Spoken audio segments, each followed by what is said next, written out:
Good morning friends, વિપુલ online ટ્યુટોરિયલમાં આપ સૌનું સ્વાગત છે મિત્રો.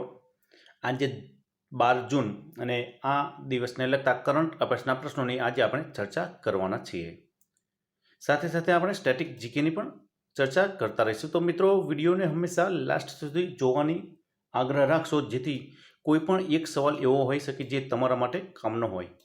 જોઈ લઈએ આપણે સવાલ નંબર 1.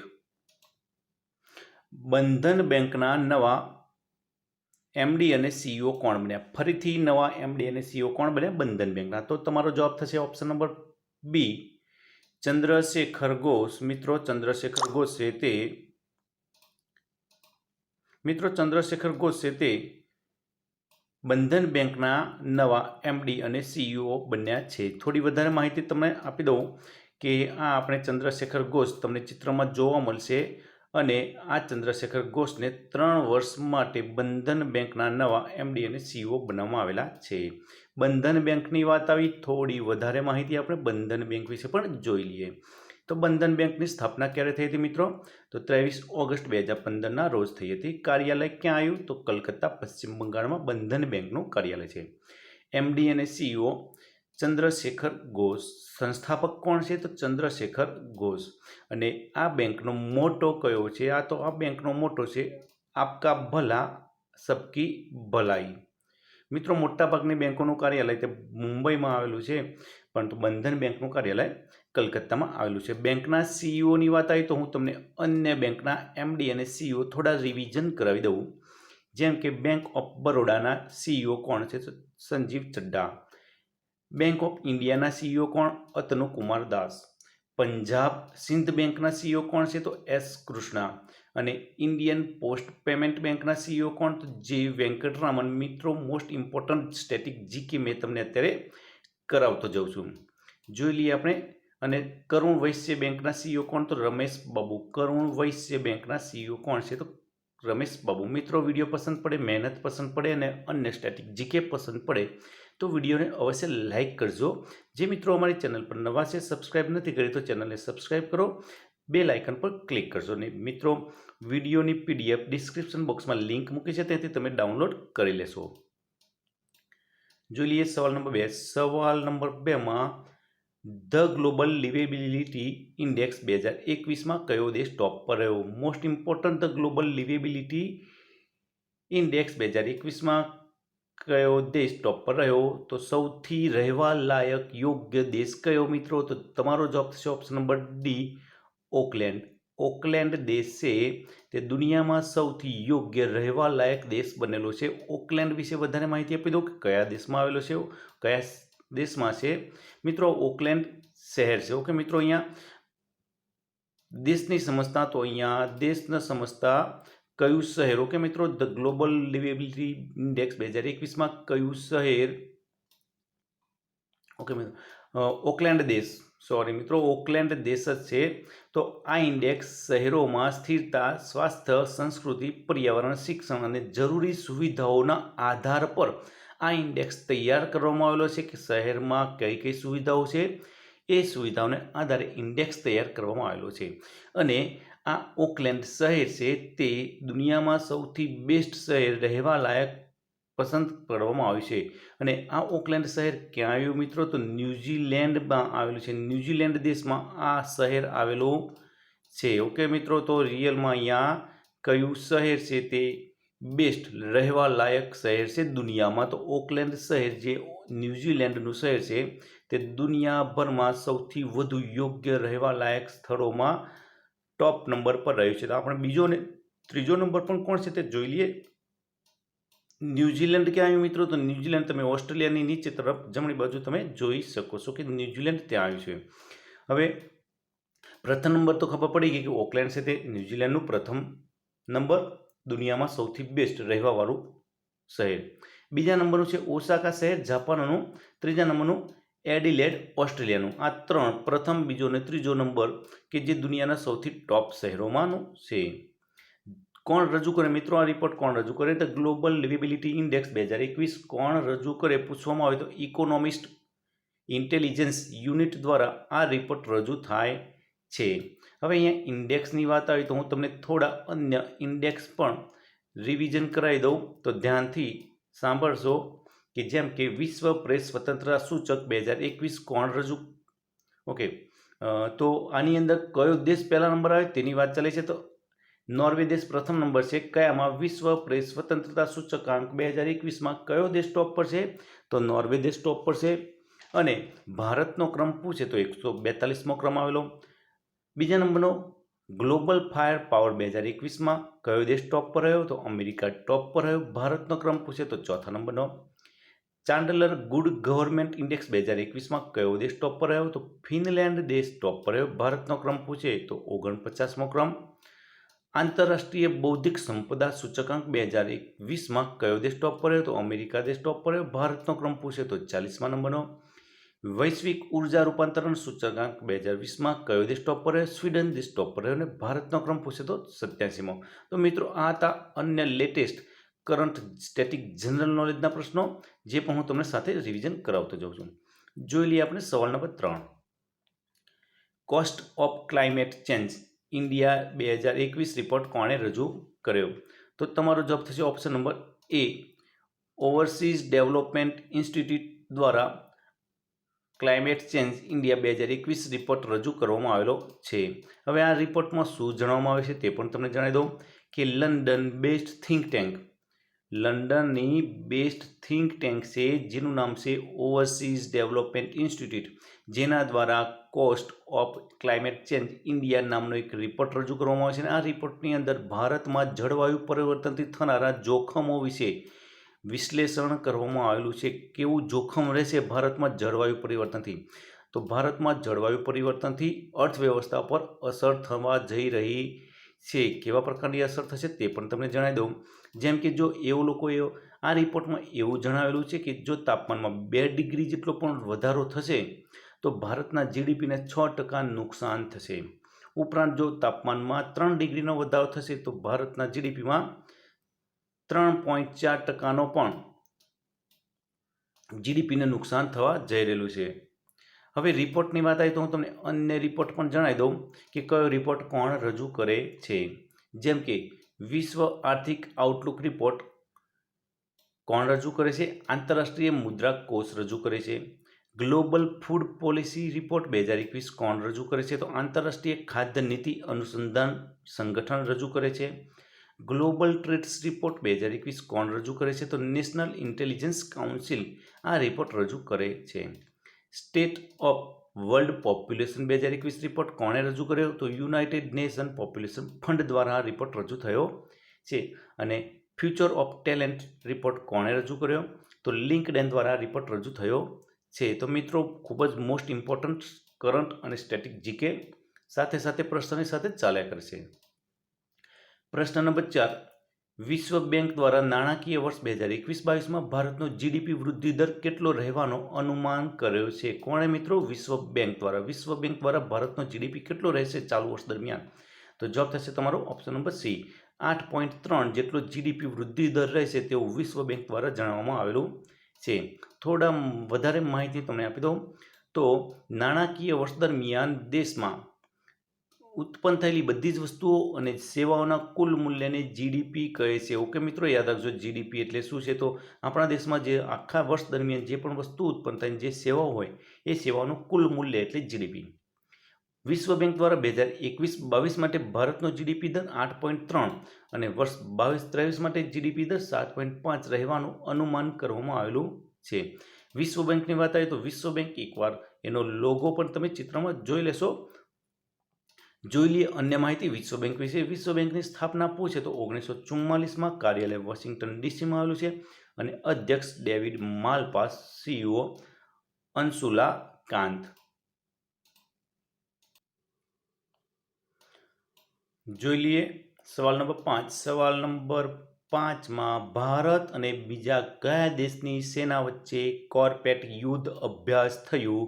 તો તમારો જવાબ થશે ઓપ્શન નંબર એ, થાઈલેન્ડ અને ભારત વચ્ચે હાલમાં જ કોર્પેટ યુદ્ધ અભ્યાસ થયો. હવે ક્યાં થયું તે પણ જોઈ લઈએ આપણે કે અહીંયા યુદ્ધ અભ્યાસમાં જે ઉપયોગમાં લેવામાં આવેલા યુદ્ધ જહાજો છે, ભારતના 2 યુદ્ધ જહાજો અને થાઈલેન્ડના 2 યુદ્ધ જહાજો. ઓકે મિત્રો, તો ભારત અને થાઈલેન્ડની સેના વચ્ચે હિન્દ મહાસાગરના અંદમાન નિકોબાર સમુદ્રમાં 3 દિવસનો યુદ્ધ અભ્યાસ થયો છે. યુદ્ધ અભ્યાસનું નામ આપવામાં આવેલું છે ઇન્ડો થાઈ કોઓર્ડિનેટ પેટ્રોલ કોર્પેટ. હવે ભારતમાં જે નૌસેનાનું જે જહાજ હતું, જહાજનું મિત્રો નામ યાદ રાખજો INS સરયુ, અને થાઈલેન્ડનું જે જહાજ છે તેનું નામ યાદ રાખજો કાબરી.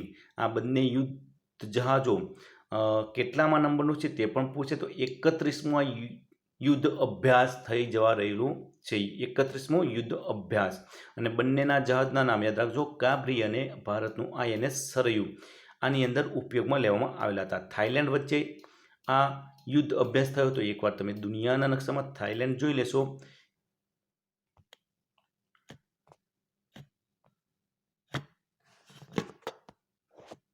તો દુનિયાના નકશામાં થાઈલેન્ડ ભારતથી જમણી બાજુએ મ્યાનમારની પાડોશી દેશ, મ્યાનમારનો પાડોશી દેશ થાઈલેન્ડ. ઓકે મિત્રો, તો થાઈલેન્ડ વિશે, થાઈલેન્ડના પાડોશી દેશો કયા તે પણ તમને બતાવી દઉં કે થાઈલેન્ડના પાડોશી દેશો કયા કયા છે તે.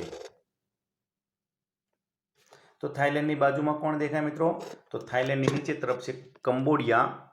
તો એક તો તમે યાદ રાખશો કે કંબોડિયા તેનો પાડોશી દેશ છે. અહીંયા મ્યાનમાર પણ તેનો પાડોશી દેશ, અને ઉપર તરીકે મ્યાનમાર, સોરી અહીંયા મલેશિયા, મ્યાનમાર, લાઓસ અને કંબોડિયા, 4 તેના પાડોશી દેશ. આ જે સમુદ્ર છે તે સાઉથ ચાઇના સમુદ્ર, અને આ બાજુ અંદમાન સમુદ્ર આવેલો છે. હવે થાઈલેન્ડ વિશે થોડી માહિતી તમને આપી દઈએ ને પછી આગળ યુદ્ધ અભ્યાસ પણ જોઈ લઈએ. થાઈલેન્ડની રાજધાની પૂછે તો બેંકોક, થાઈલેન્ડની કરન્સી પૂછે તો થાઈ બાત, પ્રધાનમંત્રી પ્રત્યુન ચાન ઓ ચા. અન્ય સ્ટેટિક જીકે યુદ્ધ અભ્યાસ પણ તમને રિવિઝન કરાવી દઉં કે કઈ યુદ્ધ અભ્યાસ કોની વચ્ચે થાય છે. મોસ્ટ ઇમ્પોર્ટન્ટ રહેશે મિત્રો આ રહ્યું. જેમ કે સંપ્રીતિ યુદ્ધ અભ્યાસ કોની વચ્ચે થાય તો ભારત અને બાંગ્લાદેશ વચ્ચે. મિત્ર શક્તિ યુદ્ધ અભ્યાસ શ્રીલંકા અને ઇન્ડિયા વચ્ચે. મૈત્રી એક્સરસાઇઝ ઇન્ડિયા અને થાઈલેન્ડ વચ્ચે. વજ્ર પ્રહાર ઇન્ડિયા અને અમેરિકા વચ્ચે. યુદ્ધ અભ્યાસ નામ જ છે તો ઇન્ડિયા અને અમેરિકા વચ્ચે. અન્ય યુદ્ધ અભ્યાસ જેમ કે નોમાડિક એલિફન્ટ ભારત અને મોંગોલિયા વચ્ચે થાય યુદ્ધ અભ્યાસ. ગરુડ શક્તિ યુદ્ધ અભ્યાસ કોની વચ્ચે થાય તો ભારત અને ઇન્ડોનેશિયા વચ્ચે. શક્તિ એક્સરસાઇઝ કોની વચ્ચે થાય તો ભારત અને ફ્રાન્સ વચ્ચે. ધર્મ ગાર્ડિયન ભારત અને જાપાન વચ્ચે. સૂર્ય કિરણ હાલમાં જ યોજાયું ઇન્ડિયા અને નેપાળ વચ્ચે. અને hand exercise, most important hand exercise કોની વચ્ચે થાય તો ભારત અને ચીન. ભારત અને ચીનના સૈનિકો લદ્દાખમાં અને અલગ જગ્યાએ હાથ વડે લડતા હોય છે. જોઈ લઈએ આપણે સવાલ નંબર 6. સવાલ નંબર 6માં કઈ IIT સંસ્થાએ અર્લી સાયક્લોન ડિટેક્શન ટેકનિક વિકસાવી? તો જવાબ થશે આપણો option number A, IIT Kharagpur,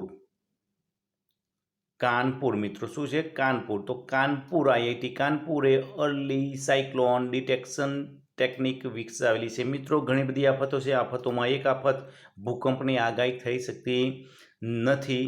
સાયક્લોનની તો આગાહી થતી છે, છતાં સાયક્લોનને ડિટેક્ટ કરવા માટે એક નવી ટેકનોલોજી વિકસાવી છે IIT કાનપુર દ્વારા. જોઈ લઈએ આપણે IIT કાનપુર ક્યાં આવ્યું અને શું સાધન બનાવ્યું છે.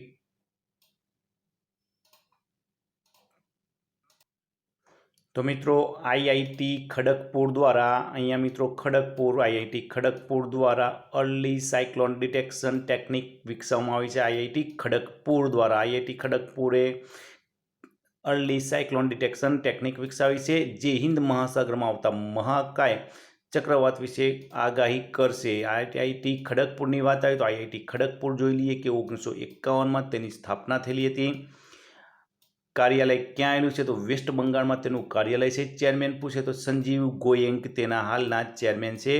અને એનો લોગો એ પણ તમને બતાવી દઉં લોગો. સવાલ નંબર 7, એનિમિયા મુક્ત ભારત સૂચકાંક 2020-21માં કયું રાજ્ય ટોપ પર રહ્યું? એનિમિયા મુક્ત ભારત સૂચકાંકમાં કયું રાજ્ય ટોપ પર રહ્યું? તો તમારો જવાબ થશે option number B, Madhya Pradesh. Madhya Pradesh છે તે એનિમિયા મુક્ત ભારત સૂચકાંક 2020-21માં ટોપ પર રહ્યું છે. હવે એનિમિયા શું છે મિત્રો? તમને ખબર જ હશે કે શરીરમાં જે લાલ રક્તકણ છે તે રક્તકણ દાંતરડા આકારના થઈ જાય, એકબીજાને કાપે અને આપણા શરીરમાં લોહીની સંખ્યા ઘટી જતી હોય છે. તો આ એનિમિયા રોગને અટકાવવા માટે સ્વાસ્થ્ય અને પરિવાર કલ્યાણ મંત્રાલય દ્વારા યુનિસેફની મદદથી એનિમિયા મુક્ત ભારત અભિયાન શરૂ થયેલું છે, જેની અંદર ટોપ 3 રાજ્યની વાત કરું તો મધ્યપ્રદેશ ટોપ પર છે, બીજા નંબરમાં ઓડિશા અને ત્રીજા નંબરમાં હિમાચલ પ્રદેશ એનિમિયા મુક્ત ભારત સૂચકાંક